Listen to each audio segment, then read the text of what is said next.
नमस्कार विद्यार्थी मित्रांनो, क्रिएटिव्ह मॅथ्स मराठी या आपल्या लाडक्या युट्यूब चॅनलमध्ये तुमच्या सगळ्यांचं सहर्ष स्वागत आहे. विज्ञान भाग 2 चा पेपर बघा 10वी बोर्ड परीक्षा 2026 सुरू आहे आणि विज्ञान भाग 2 चा पेपर जवळच आहे आपल्या आणि हा पेपर लिहिताना नेमक्या कुठल्या चुका टाळल्या पाहिजेत आणि कुठल्या गोष्टींकडे लक्ष दिले पाहिजे जेणेकरून आपले मार्क कट होणार नाही.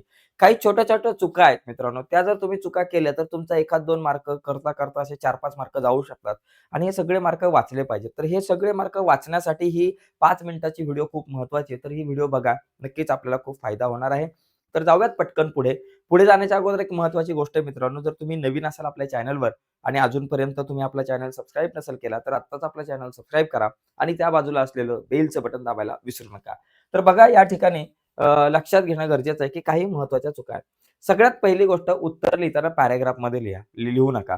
बरीचशी मुलं पॅराग्राफमध्ये उत्तर लिहितात आणि त्यामुळे मार्क जातात. म्हणजे जर का एखाद्या प्रश्नाचं उत्तर 2 मार्काला असेल आणि 1 पॅराग्राफ लिहिलाय किंवा 2 पॅराग्राफ लिहिलाय, तर 1 ते 1.5 मार्क मिळतील. पण जर तुम्ही मुद्देसूद लिहिलं, 4 मुद्दे जर लिहिले आणि ते 4ही मुद्दे बरोबर असतील, पहिला, दुसरा, तिसरा, चौथा, तर तिथं प्रत्येक मुद्द्याला अर्धा मार्क म्हणजे 2 मार्काच्या प्रश्नाला 2 पैकी 2 मार्क तुम्हाला मिळू शकतात. त्यामुळं प्रश्नांची उत्तरं लिहिताना मुद्देसूद लिहायचे. पुढचा महत्त्वाचा मुद्दा या ठिकाणी आहे, की फरक स्पष्ट करा. बघा विज्ञान भाग 2 मध्ये असेल किंवा 1 मध्ये फरक स्पष्ट करायचो. फरक स्पष्ट करताना मुलं काय चूक करतात? समजा 2 वजन आणि वस्तुमान याच्यातला जर फरक स्पष्ट करायचा तो विज्ञान भाग 1 ला होता, पण ठीक आहे तरी पण सांगतो.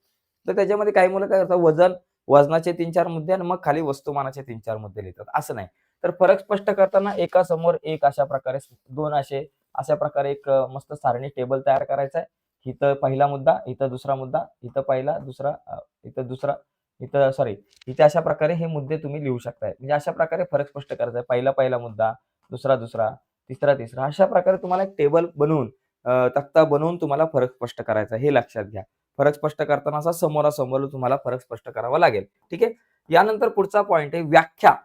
बघा व्याख्या लिहिताना म्हणजे विज्ञानाच्या ज्या काही तुम्ही व्याख्या लिहिता, संकल्पना लिहिता, तर त्या व्याख्या लिहिताना शक्यतो त्या वैज्ञानिक भाषेमध्ये पुस्तकामध्ये जशा दिल्यात तशाच्या तशा लिहा. आपल्या भाषेमध्ये लिहायची आवश्यकता नाही. समजा एखादी व्याख्या 1 मार्काला असेल, तुम्ही पुस्तकामध्ये जशी आहे तशी लिहिली, तर तिथं तुम्हाला 1 मार्क मिळतील. पण तुम्ही तुमच्या भाषेमध्ये लिहिण्याचा प्रयत्न केला, एखादा शब्द इकडे-तिकडे झाला ना, तर त्या व्याख्येचा पूर्णपणे अर्थ बदलू शकतो आणि त्यामुळे तिथे मार्क जाऊ शकतात. एकाच्या ऐवजी कधी-कधी अर्धा पण मार्क मिळू शकतो आणि कधी-कधी ते मार्क जाऊ पण शकतात. त्यामुळे शक्यतो व्याख्या ज्यावेळेस तुम्ही लिहाल, त्या व्याख्या पुस्तकामध्ये जशा आहेत तशा लिहिल्या, तर तुम्हाला चांगले मार्क मिळू शकतात तिथे. ओके, ही काळजी घ्यायची.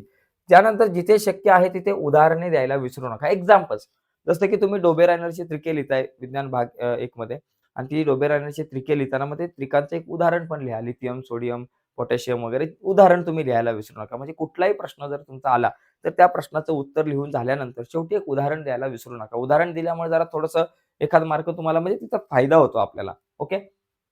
पुढचा गणिते सोडवल्यावर एकक लिहायला विसरू नका. याच्यात गणितं नसतात. विज्ञान भाग 1 मध्ये जास्त असतात. असलं तर मग तुम्हाला तिथे एकक लिहायचे आहेत. आकृत्या शक्यतो पेनाने काढू नका. ज्या आकृत्या तुम्हाला विज्ञान भाग 2 मध्ये आहेत, त्या आकृत्या काढताना तुम्हाला पेन्सिलचाच वापर करायचा आहे. पेनाने काढायच्या नाहीयेत. आणि शास्त्रीय कारणे लिहिताना शक्यतो आपल्या भाषेमध्ये लिहू नका. मागे सुद्धा विज्ञान भाग 1 च्या चर्चेमध्ये मी सांगितलं होतं, जी शास्त्रीय कारणे असतात, तिथं भाषा वापरताना वैज्ञानिक भाषा वापरणं आवश्यक असतं. तिथं आपल्या भाषेमध्ये लिहिलं, तर तिथं एखादा मार्क तुमचा जाऊ शकतो. पण जर तुम्ही वैज्ञानिक भाषेमध्ये आणि मुद्देसूद जर लिहिलं शास्त्रीय कारण, तर तिथे तुम्हाला 2 पैकी 2 मार्क मिळू शकतात. एकंदरीत 4 मुद्दे तिथे आले पाहिजेत. ओके. पुढचा आहे संपूर्ण प्रश्न आपल्याला लिहायचा नाहीये. हा मुद्दा जो आहे ना, तो सगळ्या विषयांसाठी लागू पडतो, की संपूर्ण प्रश्न लिहिणं गरजेचं नाहीये. फक्त प्रश्नाचा क्रमांक तुम्हाला टाकायचा आहे प्रश्नपत्रिकेमध्ये. क्रमांक टाकून उत्तर लिहायला सुरुवात करायची. आणि शेवटचा मुद्दा आहे, मोठी उत्तरे लिहिण्यापेक्षा मुद्देसूद असावे. तुम्ही किती मोठं उत्तर लिहिताय ते महत्त्वाचं नाहीये.